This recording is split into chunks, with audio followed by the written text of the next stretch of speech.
Aqui no Minas Gerais, precisamente no Vale do Aço Mineiro, ontem, menino, mas caiu uma pancada de chuva aqui, até boa. Ninguém estava esperando, se vocês querem saber. A verdade é essa, não tinha ninguém esperando chuva, não. Mas ela veio, meus filhos, e foi bom demais da conta. Aquela chuva pra molhar bobo, e então pagar poeira também, né? E nós dormimos satisfeitos.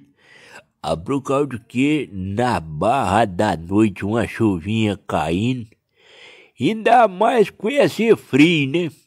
Com essa friagemzinha que tá aqui, você dorme, mas dorme um sono, mas daquilo arrumado mesmo. Então ontem deu uma chuvinha boa pra nós, e nós ficamos muito